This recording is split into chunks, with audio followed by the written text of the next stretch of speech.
What's going on, you guys? Welcome back to another live. Please like, share, subscribe. Please like the video, especially if the content is helpful to you.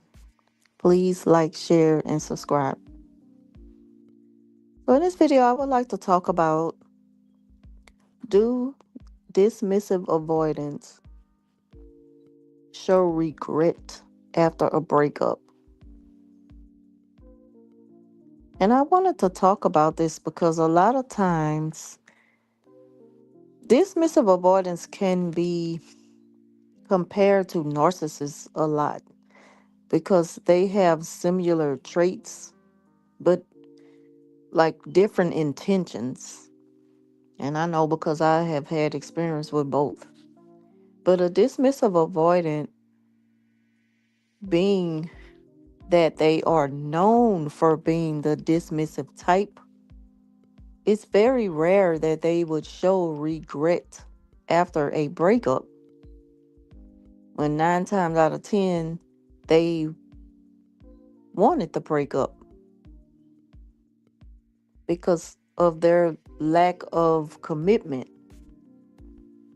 and security.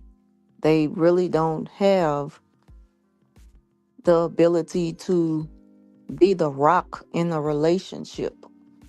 If they feel like it's taking too much out of them to make that kind of commitment, then a lot of times they'll disappear and they become very dismissive. They show their dismissive side when they are in the relationship with you. So, of course, they're not going to show much regret after a breakup. But what I wanted to talk about is how a person can be pretty fooled by the way a dismissive avoidant can want to be back with them. And a lot of times it's because if you find yourself reaching out to a dismissive avoidant and not going contact, just allowing the space and time in between, but then you make the first move to go back to them and maybe even ask about getting back together. A dismissive avoidant, they will let you pretty much tell them how they feel. And it makes them more comfortable in knowing that they don't have to say a thing. You already know how they feel and what they want. But you shouldn't have to make it easier for anyone to just come back in your life without really putting in the work and showing change, showing that they really want to be with you, and the whole reason for the breakup in the first place. It has to be a reason for the breakup. It wouldn't have just happened for no reason at all, for nothing. Either they have commitment issues that they need to work on, and that's not going to just happen overnight for nobody. Or it could be things about you that takes them out of the comfort zone of knowing that you're now allowing them to be who they are in the relationship. So this is when you have to question yourself and say, maybe I need to step back and work on me, even though I still love the person. But with a dismissive avoidant, they're not going to let you know all the time in details what the problem is and what their plans are, since they have left the relationship. But if they still miss you and they want to be back with you, if you make that first move, I bet any kind of money they're going to come back because they miss you, but they're not going to work on anything.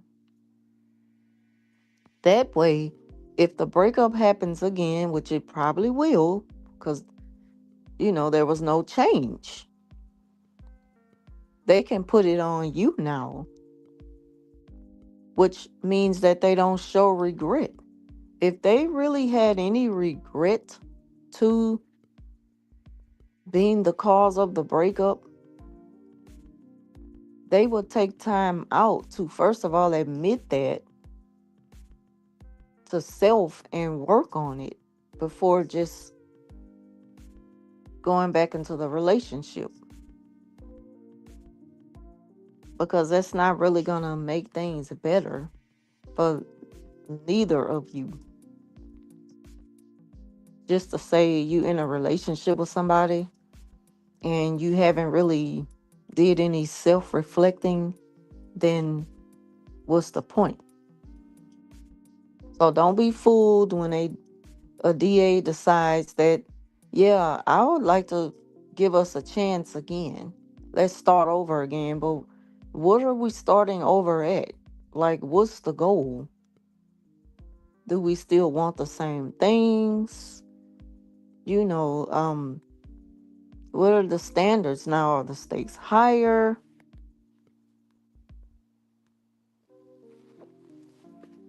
These are the questions that we have to ask the person before considering a relationship again. And it's worth it because your happiness depends on it. And so does theirs. You want to be able to be with somebody who you can be open and honest with, who you can be building with, who you can, just not feel so insecure in knowing that what you have is not as solid as it should be. And the DA should think that way as well. But again, it takes work and practice makes perfect. I mean, there's no perfect relationship. There's going to always be problems, ups and downs, and different things and disagreements. But it's all worth the effort to work on things, to see it from another person's perspective, to consider other people's feelings. Because if you go through all that heartache with them and all that stress and just not really knowing what's going on and what are they thinking, since you're not with them, you're really hurting yourself by connecting with the person again.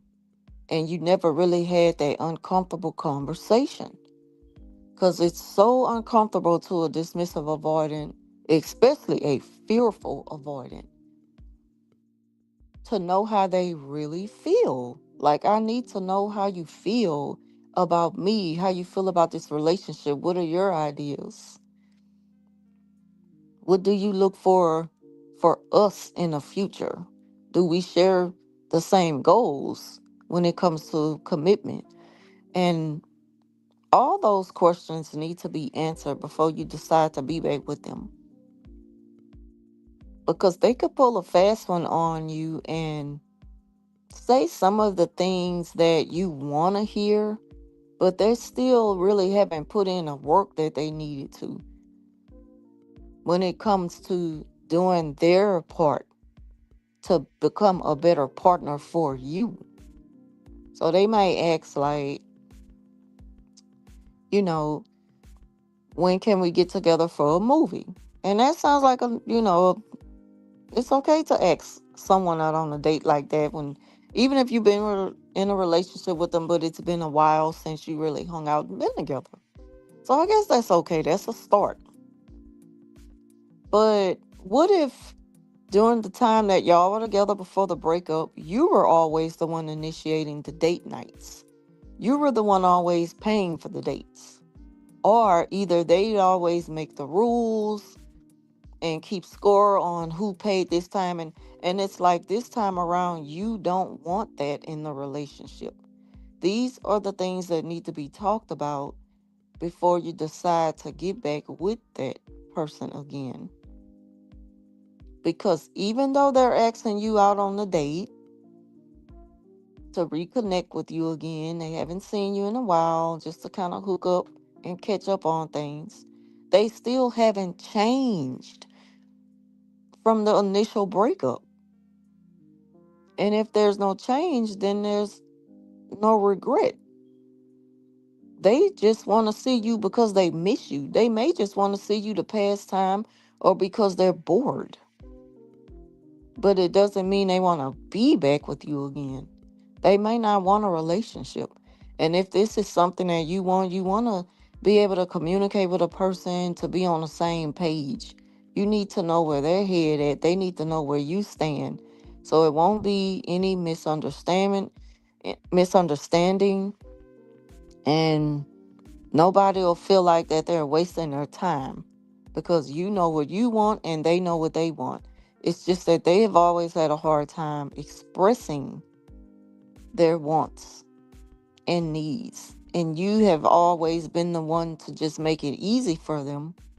Meanwhile, you're neglecting your wants and needs to make sure that they're happy just to be with you. And the whole time, they weren't really that happy because they're not really happy with themselves. They're not really secure with who they are. So they didn't really know at the time what they wanted. They just go along and get along. Even in relationships, that's how dismissive avoidants are. And again, fearful avoidants are the same way. But when the dismissive avoidants show you who they are in the beginning, that's who they are. You cannot change a person, and you cannot give them a time frame to get it together just for the sake of you, just to be together with somebody. Like, that has to be something that they want to do for self. And it shouldn't have to do with just so that I can make my partner happy, because they should have considered that during the time of the breakup. But they don't think that way. They know that people are quick to dismiss their behaviors.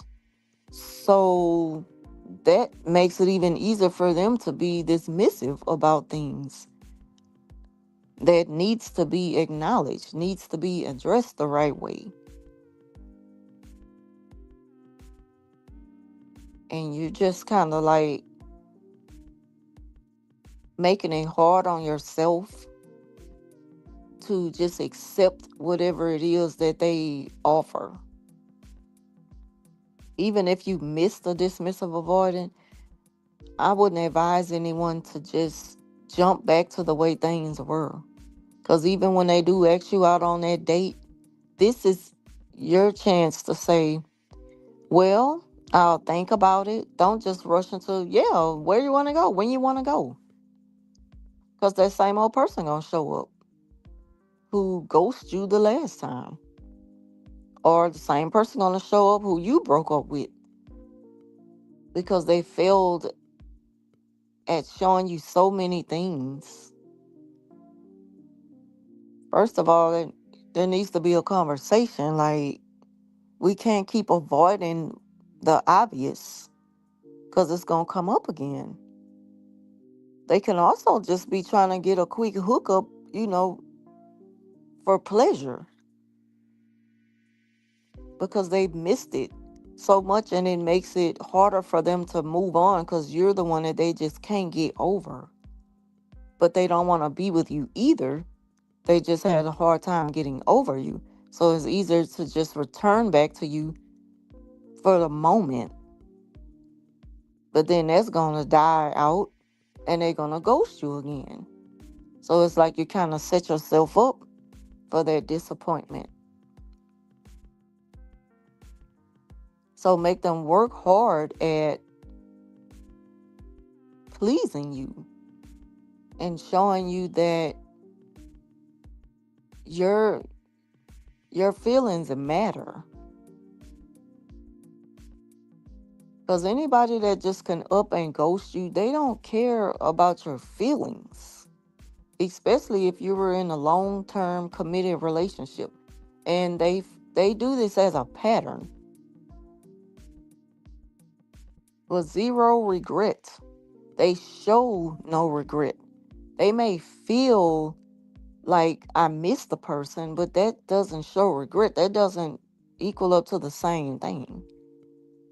They need to put in work.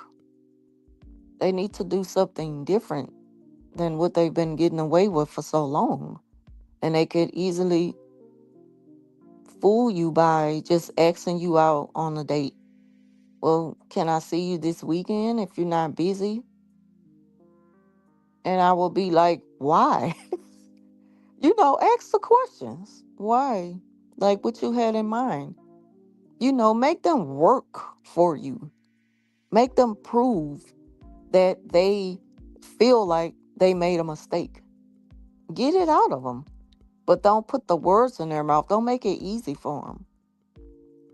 Don't give them an easy, yeah, we can see each other this weekend. That'll be cool. No. Even if you are free, even if you do miss them and you would like to see them again, you got time. You got time for that. There's plenty of time for that. They're not going anywhere, obviously. They're still interested in you. They still miss you. But they haven't changed, though. So clearly, there is no regret to the breakup.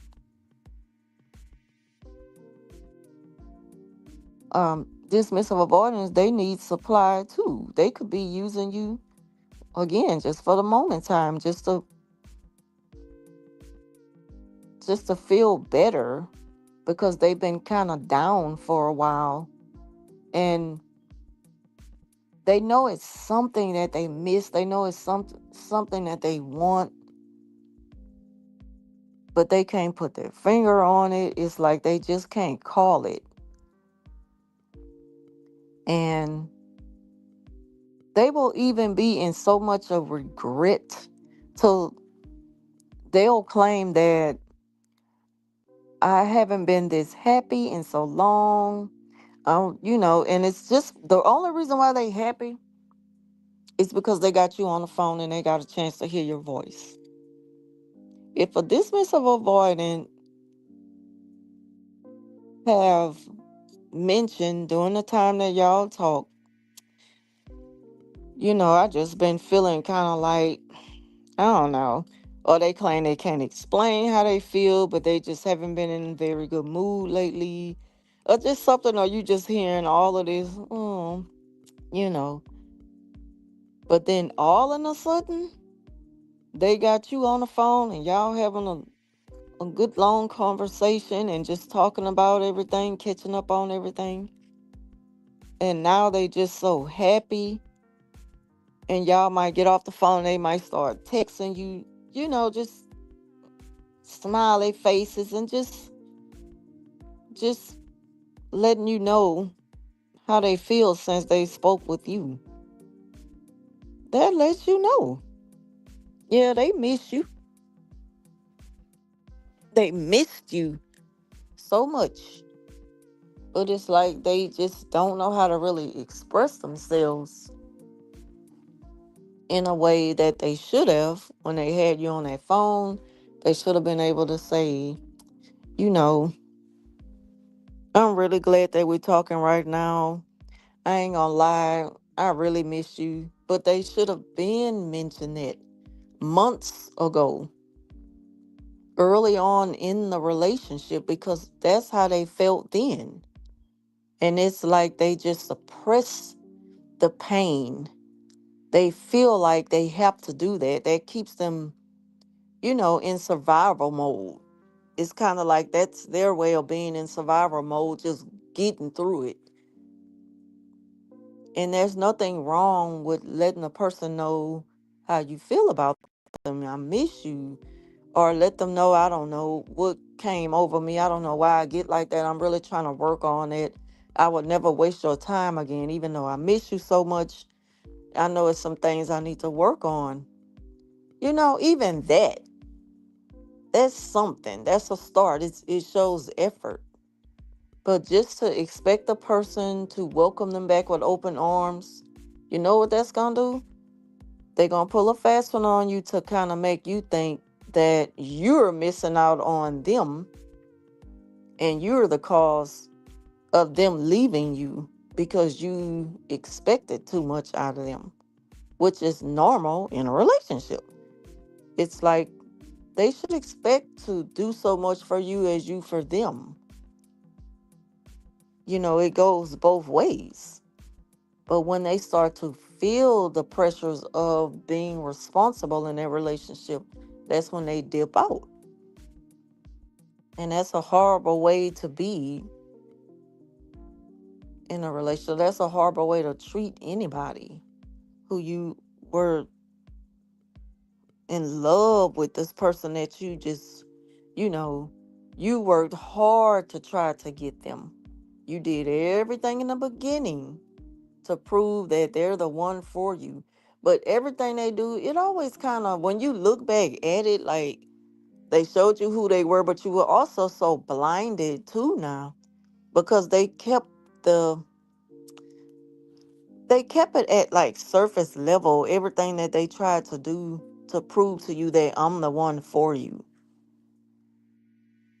And then it's like they smother you. They be so in love. It's like they live and breathe every moment of you. And they call it the honeymoon stage. They just so in love till they can't focus on nothing else.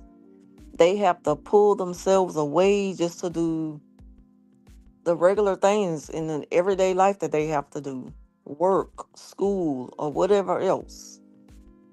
And it's like the both of you may become just so attached to each other. And that's a good thing, to be in love. Love is a wonderful feeling, you know. And then your little, you know, that happy chemical in you, it just be on a rise for the both of you. But then slowly you'll start to see theirs decline the more you kind of expect out of them. And you're blindsided by that because in the beginning, you figured, well, I was doing all the right things to make you feel that way about me. I could only assume that you will want to commit in that way. But that was too much for them. It's like they just want to be able to just sit there and just, just daze in your eye and just live this fairy tale romance. Have this fairy tale romance with you. Like, that's not reality though. You gotta know that was just a moment. And it's not like we can't be together and not always be that soaked into each other. But to be real, like, you know that we can't be like this every day. We still have life outside of being together. Again, we got work, we got school, we got family to tend to, we have other hobbies and things. We got our life outside of being together. And when they start to feel the distance of you, is when that happy, you know, the happy chemical in them start declining again. And then that's when they slowly start to disappear and ghost you and back off, from the relationship. It's because they couldn't stay at that top level from how things were in the beginning stages. And that's why a dismissive avoidant, they have a difficult time showing regret for the breakup. All they do is think about how it was in the beginning, and that's what makes them want to see you again now. It's always like all about starting over for them. It's never let's finish where we left off, but we're going to do it different this time. We're going to look at where we went wrong, and then we're going to fix it from here. They don't look at things like that. They look at it, as a fairy tale. Like, let's just start over again. Like, that's not how life is. That's not reality. And they really need a wake up call and knowing that it's going to come a time where people are going to expect more out of you in order for you to make them happy. It's not all about you because they can show a very selfish side when it comes to what they want. And they are always willing to give the bare minimum just to get the credit and saying, well, I tried or I did this or did that, but you didn't do enough. And then as they take it as you're putting them down, but they choose to take it that way. They even feel like, well, I was good before we met, and then we were good when we got together. So why does things have to change now? Because it do. We can't always be in a honeymoon stage. We got to get down to the serious things. Like, are we really gonna do this? Are we really gonna be together? Is you looking for a lifetime with me, or are you just passing time with me? Or do you see me as just an opportunity to make yourself feel better because you've been down for so long, or you've been lonely, you know? So it's just like those things that people never really talk about with a dismissive avoidant. I guess because you don't feel like you have to, you kind of assume that, well, we both on the same page and what's understood shouldn't have to be explained, and it doesn't. But nowadays, you really got to go deep in with the person and break everything down as far as your expectations of them. And the same with them with you. But with a DA, they just assume that everything could just stay this way forever. And they know it can't be like that. And they have been with so many people throughout their life. They never realized that their way of thinking was the problem. That is what caused the breakup.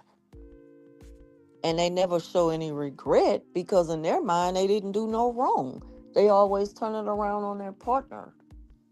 They leave it up to their partner to fix the problem, and they feel like the problem must be with you because I'm good, you know. And until you just kind of set your standards higher with the DA, they're going to continue to be that way with you. But you got to let them know, I'm not thinking the way I used to. As a matter of fact, I really wasn't thinking at all. You were just in love with them as they were with you. You were head over heels. You couldn't see nothing past them ghosting you because you don't see that coming. You don't even think about, you know, you don't think about that. You thought y'all was good, and it wasn't going to ever be no big time issues like that. Like, there's going to always be ups and downs in relationships, but when it comes to abandonment issues becoming a pattern, that's not something anybody should want to get used to. Just like people, I see a lot of people how they kind of glorify toxicity in relationships. That ain't sweet. That ain't something that you should even want. And you should even advise anyone that, you know, those are the only type of relationship that kind of lasts is because the person end up realizing that there's nowhere else that they would rather be. But that doesn't mean that you have to subject yourself to toxicity and just staying a certain way with that person without showing any growth or anything. Like, there's issues deep within that both should be able to say, I need to figure out what's going on with me. You need to figure out what's going on with you in order for us to, have a healthy relationship, because that should be the goal. A healthy relationship, understanding. All of that's going to come along with commitment. Being open-minded and considerate of your partner's feelings. I can't even say that enough. Because anybody that could just up and ghost you, one, two, three times around, they don't care about your feelings.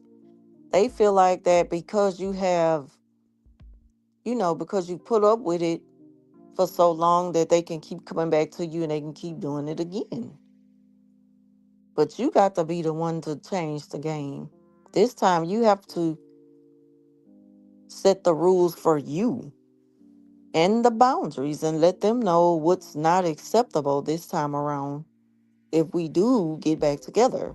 And that getting back together is going to take some time because there needs to be things that we have to agree on. Got to be able to have that good, open, and honest communication. If you don't have that, you don't have nothing. Then there's just really no need to even try to be with somebody who not trying to hear that. They think that it's flattering when they like, we're not about to be doing all this. I'm just trying to see you. Oh no, buddy, you're not just about to get back over here like that. We're going to talk about what I need. We got to talk about how I need my needs met just as well as you need yours met. Like, it's a 50-50 thing with me. And if I feel like that you're not willing to do your part, then there's no need for us to see each other. We don't have nothing else to talk about. They really, they rarely show any change. And that's because you don't hold them to it. If you don't hold a dismissive avoidant to everything that they've done in the past, that it's kind of, you know, ended the relationship, then they gonna do it again. Just like a narcissist. And a narcissist, they don't change, but a DA, they can change. They can change. It just takes self-awareness, and they may not be aware of their habits and their ways. And once they realize that they were doing things, that really wasn't for the best of the relationship, and they want to really be with that person, they really care about that person, they will work on it. So they're a dismissive avoidant is way different. Like in the beginning of this video, I said that a lot of people can confuse the two because they operate in a way where they could just up and disappear. But that's because they don't realize what they're doing at the point of you just allowing it to happen. But once you point it out, I can kind of bet that they'll listen and they'll think about that, and they will give themselves the space and the time they need to work on that if they feel it's worth it, especially if they want to be back with you. They'll do it. And if not, oh well, then that tells you everything you need to know and you can move on. But they're not the type to intentionally hurt someone. Now, they don't care about your feelings if they just can up and leave, but they feel like that's normal. And until they realize, that's not normal behavior. That's not the way you treat somebody who you love. It's like you are kind of teaching them how to treat you. And I know y'all probably heard that a lot before, like you gotta teach people how to treat you. That's true. Because a person can only do what you allow them to do. Same goes for the dismissive avoidant. And the same goes for narcissists, except narcissists, they like to get revenge when they know that they have lost you. Narcissists, they play down and dirty. They don't know when to stop. There's really no limitations with a narc. But with the DA, they can leave you alone, and I'm not gonna say leave you alone. They know how to respect once you explain to them how you feel, and once you point out things that don't sit well with you, once you point out the things that need to be worked on, they can respect it. They're not the abusive type. They're not intentionally trying to hurt people. They do hurt you. They're not thinking about your feelings when they leave. So it's going to hurt. That's a natural human reaction. But once they realize and they get the feeling of, dang, that's what I've been doing, then they'll make the changes they need. in order to have a better relationship with someone. So again, you have to be the one to really say, yeah, they show regret because they're showing me change. And again, that change is on them and on their time. It's not on yours, but it's something you have to hold them to if you really want to be with them. But we're talking about a dismissive avoidant or a fearful avoidant. We're talking about attachment styles. Not talk about narcissists, y'all. So don't confuse the two. Totally different. Some people might say that the avoidance they have narcissistic ways. I just kind of think all of us are capable of having narcissistic ways. But what are your intentions? Like, I feel like, and I'm going to say this before I end this live real quick. I mentioned before that there's a such thing as like necessary manipulation. Sometimes you have to use manipulation to survive in certain situations with toxic individuals. So it's kind of like you're playing them at their own game, except you have a good reason to do so, you know.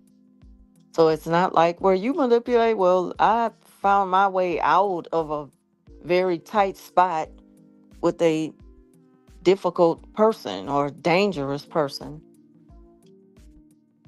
you know. So anyway, that's all I want to talk about in this one. Please like, share, subscribe if you enjoy the content. Thank y'all for watching. Leave your thoughts down below. And also check out my community posts. I might be doing this a little often if I get good feedback. I mean, if that's what y'all want to see more of, go check out my community posts. I I wrote about a dream I had, and y'all just leave y'all thoughts on it. Again, thank you for watching, and I will talk to you in the next one.